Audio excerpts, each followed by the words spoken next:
श्री कृष्णा, राधे राधे। आज हम आपके लिए निर्जला एकादशी की कथा लेकर आए हैं। निर्जला एकादशी ज्येष्ठ मास के शुक्ल पक्ष की एकादशी को आती है। एकादशी का व्रत हिंदुओं में सबसे महत्वपूर्ण माना जाता है। एक वर्ष में 24 एकादशियां आती हैं, किंतु इन सब एकादशियों में ज्येष्ठ शुक्ल एकादशी सबसे बढ़कर फल देने वाली होती है, क्योंकि इस एक एकादशी का व्रत रखने से पूरे साल की एकादशियों का फल प्राप्त होता है। इसे पांडव या भीमसेन एकादशी के नाम से भी जाना जाता है। तो आइए सुनते हैं निर्जला एकादशी की व्रत कथा। एक बार पांडवों में बलशाली भीम ने व्यास जी से कहा, हे परम बुद्धिमान पितामह, मेरी बात सुनिए। राजा युधिष्ठिर, माता कुंती, द्रौपदी, अर्जुन, नकुल और सहदेव ये सभी एकादशी को कभी भोजन नहीं करते और मुझसे भी हमेशा यही कहते हैं कि हे भीमसेन, एकादशी को तुम भी कुछ नहीं खाया करो। परंतु मैं उन लोगों से यही कहता हूँ कि मुझसे भूख बर्दाश्त नहीं होती। मैं भगवान की भक्ति, पूजा आदि तो कर सकता हूँ, दान पुण्य भी कर सकता हूँ, परंतु मैं भोजन के बिना नहीं रह सकता। इस पर व्यास जी ने कहा, हे भीमसेन, यदि तुम नरक को बुरा और स्वर्ग को अच्छा समझते हो तो हर महीने की दोनों एकादशियों को अन्न मत खाया करो। तब भीम ने कहा, हे पितामह, मैं तो पहले ही कह चुका हूँ कि मैं भूख सहन नहीं कर सकता। यदि वर्ष भर में कोई एक एकादशी व्रत हो तो मैं उसे रख सकता हूँ, क्योंकि मेरे पेट में व्रत नाम वाली अग्नि है, उसे मैं भोजन करके ही शांत कर सकता हूँ। भोजन करने से वह शांत रहती है, इसलिए पूरा उपवास तो क्या, एक समय भी बिना भोजन के रहना मेरे लिए बहुत कठिन है। इसीलिए आप मुझे कोई ऐसा व्रत बताइए जो वर्ष में केवल एक ही बार करना पड़े और मुझे स्वर्ग की प्राप्ति हो जाए।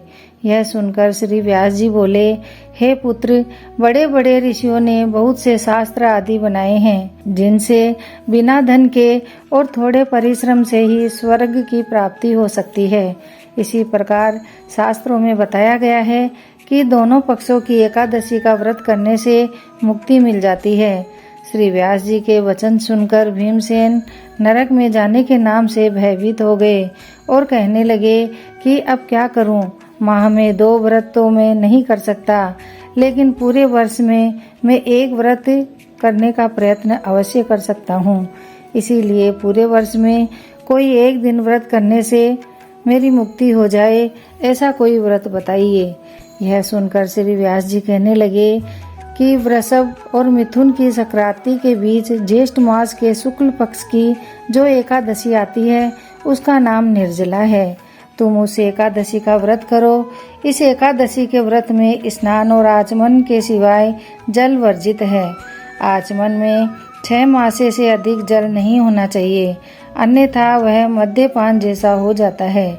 इस दिन भोजन भी नहीं करना चाहिए, क्योंकि भोजन करने से व्रत नष्ट हो जाता है। यदि निर्जला एकादशी के सूर्योदय से लेकर द्वादशी के सूर्योदय तक अगर कोई जल ग्रहण ना करे तो उसे सारी एकादशियों के व्रत का फल प्राप्त हो जाता है। द्वादशी को सूर्योदय से पहले उठकर स्नान आदि करके ब्राह्मणों को दान देना चाहिए। इसके बाद भूखे और सच्चे ब्राह्मण को भोजन कराकर आप भी भोजन कर लेना चाहिए। इसका फल पूरे वर्ष की संपूर्ण एकादशियों के बराबर होता है। हे भीमसेन, मुझे भी यह बात स्वयं भगवान ने बताई है।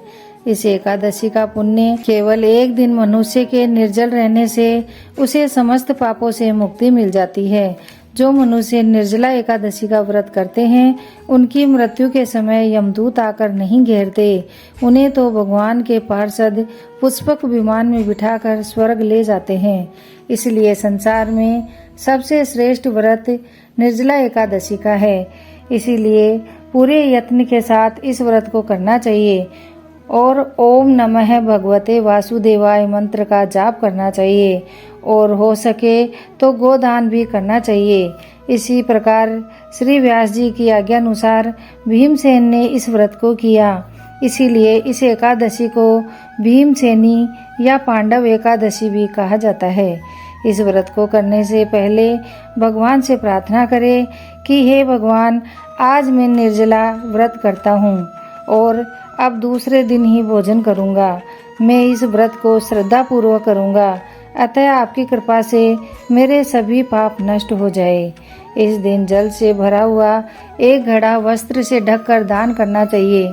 जो लोग इस दिन यज्ञ आदि करते हैं उनका फल तो वर्णन ही नहीं किया जा सकता। इसीलिए निर्जला एकादशी का व्रत अवश्य करना चाहिए। जो व्यक्ति यह व्रत नियम से करता है, वह कथा कहता या सुनता है, उसे विष्णु लोक की प्राप्ति होती है। बोलो भगवान विष्णु की जय।